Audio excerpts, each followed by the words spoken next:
Thank you very much. I know in this audience may be difficult to talk about a private sector, but what I would like to do is take you through and see when a cancer patient, as an oncologist, we always think what we want. But what does a cancer patient really look at across? Wherever they are living, they want, obviously, one of the things, quality outcomes when they enter a center.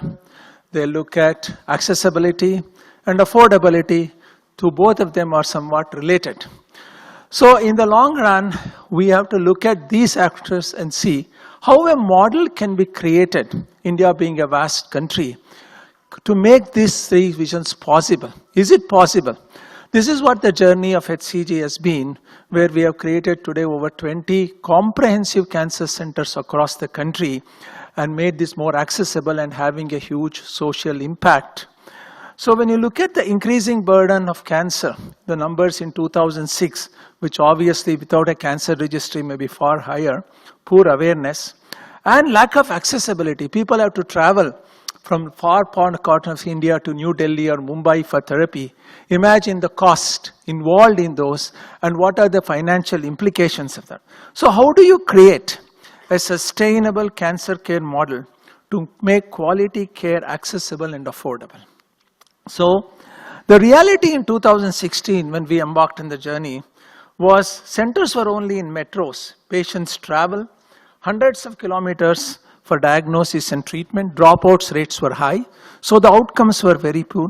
Most oncologists working in silos, no dedicated oncopathology department centers, regulatory and transparency issues, low insurance penetration, majority of the people cash paying, and mostly cobalt treatment, which obviously we accepted as a poor country, but with poor outcomes, lot of morbidity. And imagine, the life cycle expenditure of the patient when they have repeat disease and the dropout rate. I always believe cancer can be treated one way, the right way, the first time. In a life cycle of patient, if it is done, obviously it has much better financial benefit rather than treating poorly the first time because of cost issues. And cancer was feared because of these reasons. And cancer were always feared as a poor outcome, and some people felt treatment is worse than the actual disease. And lack of course, multidisciplinary clinic. So accessibility, one of the important points we always forget when we look at the treatment is outcome, and accessibility related to affordability. As I mentioned previously, these two are heavily dependent on each other. So the HCG model has been to create where this is the growth of HCG, where from 1980, 90 starting one private center, but in 2006 becoming HCG group of hospitals. Across the country, we were able to establish 20 centers, not only that in a private enterprise, for the first time becoming a publicly listed company. And this journey has been through doctors' initiative, having nearly 250 to 300 oncologists as partners and developing partner model across the country. One of the hallmarks of SCG has been how you work with doctors in local regions, be it people who know about India, be it Cuttack, be it Ranchi, be it Nasik or Mumbai or Delhi, how you work with doctors and take the quality of care across to this part of the region where no dedicated cancer centers existed before. Not only that, but to come up with high-end therapy like IMRT, IGRT in radiation, multidisciplinary clinic, using some of the technology to the hilt. How can we achieve that? Using telephysics, teleradiology, telepathology. So centralization takes place. So the partner is a strong model locally, whereas HCG providing the national presence as well as the backup makes a formidable force to be established quality of care across the country.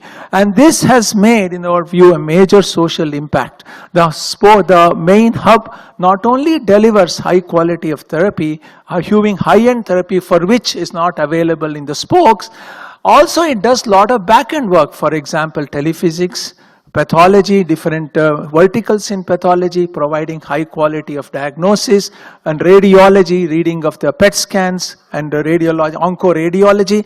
This way, the patient sitting in remote parts of the country is actually getting the same knowledge, same therapy, same kind of expertise, not having come to big major cities, which has made a tremendous impact in not only the care but also in the outcome of the disease, eventually leading to more awareness of cancer, more preventive measures, and also possibly decrease in the cancer itself, particularly now beginning to see early stages of cancer, which makes an impact in not only overall control of the disease, curative disease can happen with early stage, and also financial implications will be far improved.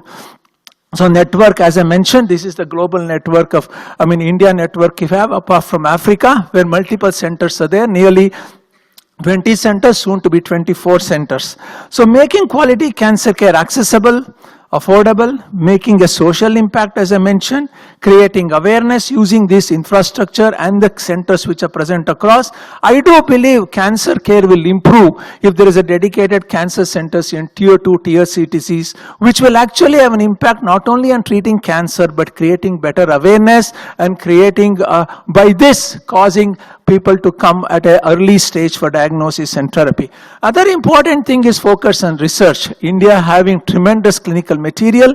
We believe data collection and doing the Indian genomic planning with this kind of network will help significantly in improving the patient care.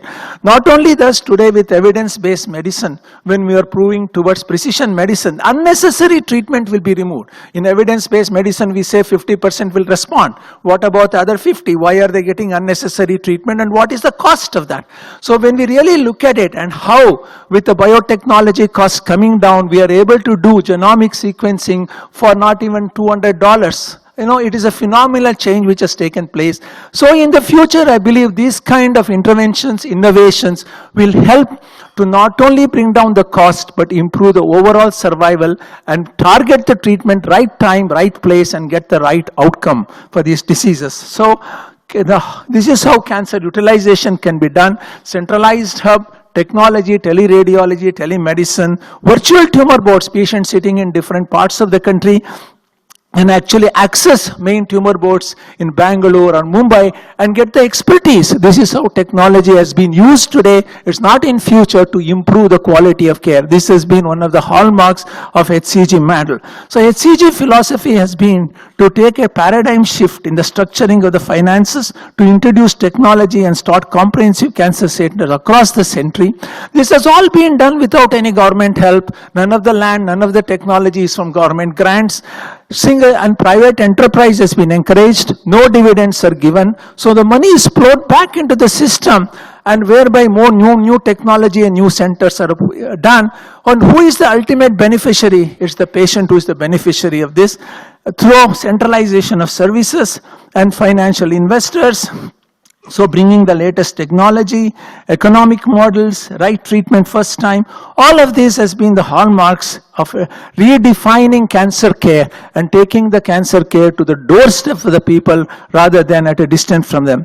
How do we know how are we doing? We have to be compared by major institutions. Here is a study from Harvard Business School, kind of case study showing how you can get in breast cancer 5-10 year survival, but nearly equal to the best of centers in the world. And if you look at the cost, at a fraction of a cost. This was in 2013, where our cost is $2,800, $900, and US cost for cancer treatment is $22,000. Significantly less, but with the same outcome without compromising the quality, which should be the main focus. And how in the future HCG can also has taken leadership role in radionomics, extracting the actually looking at the radiology and seeing what is the story behind the story.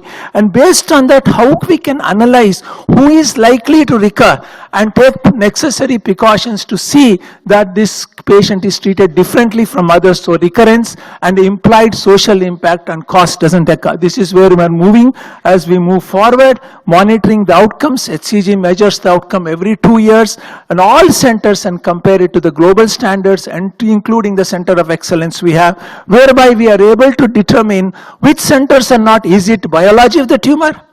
Is it human error, or is it technology which is causing the recurrence? Based on that, what is the learning curve and how we can make changes to improve the outcome. So essentially these outcomes should be published. Any quality center should publish the outcome and see where they stand. It is not just the cost, it's the outcome. A combination of the flu is the standard of care as we go forward, whether it is public or private institutions.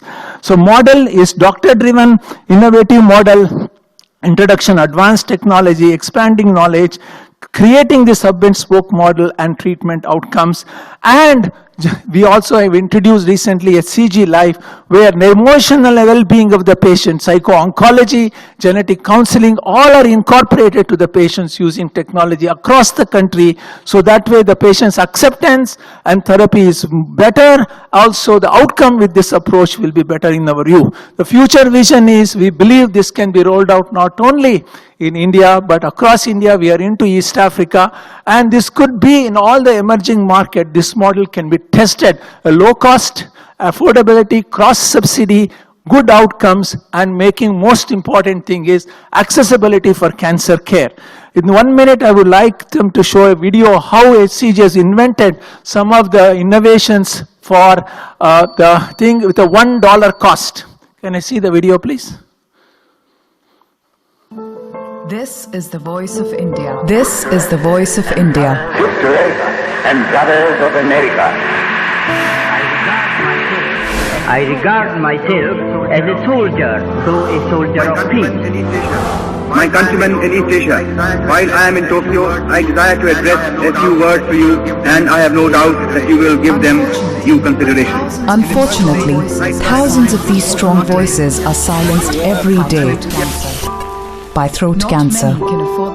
Not many can afford the treatment they need to get their voice back, and they suffer in silence. It's time we changed that. For the first time in India, there is a voice prosthesis device for the world. OM is a next-generation voice prosthesis device that offers a new lease of life to those who have lost their voice from throat cancer. Because the freedom of speech is every Indian's right. My voice is my birthright. My voice is my birthright. Thank you very much. This is a $1 device. Thank you.